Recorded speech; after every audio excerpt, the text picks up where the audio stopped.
Toby മഗ്വയറിൻ്റെ Spiderman യൂണിവേഴ്സും ഫോക്സിൻ്റെ X-Men യൂണിവേഴ്സും collide ചെയ്ത് ഒരു ഇൻകേർഷൻ സംഭവിക്കുന്നു.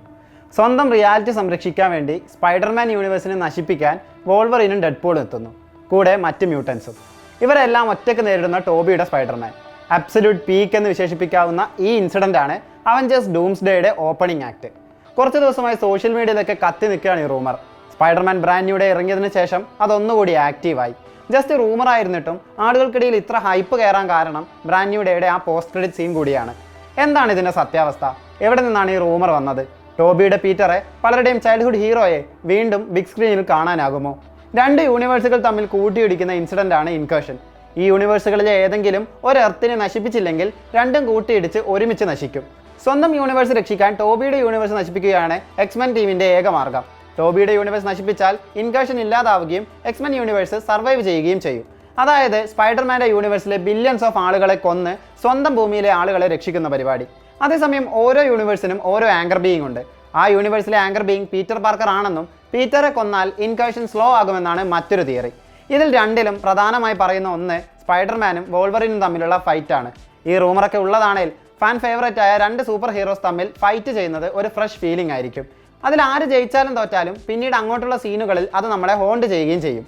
മാർവൽ റൂമറുകൾ സ്ഥിരമായി പുറത്തിറക്കുന്ന ചില വെബ്സൈറ്റുകളും പേജുകളുമാണ് ഈ റൂമറും പറഞ്ഞു വരുത്തിയത്. ഒഫീഷ്യലി യാതൊരുവിധ കൺഫർമേഷനും ഇതിലില്ല. പക്ഷേ ഇതാണ് സംഭവിക്കുന്നതെങ്കിൽ പല വിധത്തിലുള്ള ബാക്ക്ലാഷസിന് കാരണമായേക്കാമെന്നാണ് വിലയിരുത്തൽ.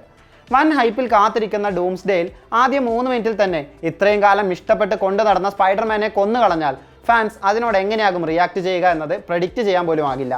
X-Men universe, fantastic four, Avengers എല്ലാം സിനിമയിൽ ഉണ്ടാകുമെന്ന് കൺഫേം ചെയ്തിട്ടുണ്ട്. ട്രെയിലറിൽ കാണാത്ത ഒട്ടനവധി ക്യാരക്ടേഴ്സും യൂണിവേഴ്സുകളും സിനിമയിലുണ്ടാകും. അതുകൊണ്ട് ഒരു തിയറിയും തള്ളിക്കളയാനുമാകില്ല. ബ്രാൻഡ് ന്യൂ ഡേ പുറത്തിറങ്ങി ഹിറ്റാകുമ്പോഴാണ് ടോബിയുടെ സ്പൈഡർമാൻ വലിയ രീതിയിൽ വീണ്ടും ചർച്ചയാകുന്നത്. അത്രയ്ക്ക് ഹിറ്റായ, കളക്ഷൻ നേടിയ, ഫാൻ ഫോളോയിങ് ഉള്ള സ്പൈഡർമാൻ ആയിരുന്നു ടോബി മഗ്വയറിൻ്റേത്. പലരും ഇപ്പോഴും ദ OG എന്ന് വിളിച്ച് വാഴ്ത്തുന്ന ക്യാരക്ടർ. സ്പൈഡർമാൻ 3ക്ക് ശേഷം ടോബിയുടെ സ്പൈഡിക്ക് 4ാം ഭാഗം വരാനിരുന്നതാണ്. 3ാം ഭാഗത്തിന് ശേഷം 2011 ഓഗസ്റ്റിൽ റിലീസ് ഡേറ്റ് സെറ്റ് ചെയ്ത് തിരക്കഥാരചന തുടങ്ങി കാസ്റ്റിംഗ് വരെ ആരംഭിച്ചു. സ്ക്രിപ്റ്റ് ആയിരുന്നു പക്ഷേ പ്രധാന പ്രശ്നം. 3ാം ഭാഗം കൊമേഴ്ഷ്യലി സക്സസ് ആയപ്പോഴും വലിയ നെഗറ്റീവ് റിവ്യൂകളാണ് സിനിമയ്ക്ക് ലഭിച്ചത്. അതുകൊണ്ട് സ്പൈഡർമാൻ 4 ഫ്രാഞ്ചൈസിയിലെ ഏറ്റവും മികച്ച സിനിമയാകണമെന്ന് സാം റൈമിക്ക് വാശിയുണ്ടായിരുന്നു. എന്നാൽ വളരെ മിഡായ ഒരു സ്ക്രിപ്റ്റ് വെച്ച് തനിക്ക് മുന്നോട്ട് പോകാനാകില്ലെന്ന് മനസ്സിലാക്കിയ സംവിധായകൻ സോണിയോട് അവരുടെ മനസ്സിലുള്ള റീബൂട്ടുമായി മുന്നോട്ട് പോകാൻ ആവശ്യപ്പെട്ടു. സോണി പറഞ്ഞ ഡെഡ് ലൈനിൽ സിനിമ ഇറക്കാനാകാത്തതാണ് സ്ക്രിപ്റ്റ് ലോക്ക് ചെയ്യാൻ പറ്റാത്തതിലെ മറ്റൊരു പ്രധാന കാരണം. സോണിയുടെ സ്ക്രിപ്റ്റിലേക്കുള്ള നിരന്തര ഇടപെടലും സാം റൈമിയെ ഈ തീരുമാനത്തിലേക്ക് നയിച്ചു.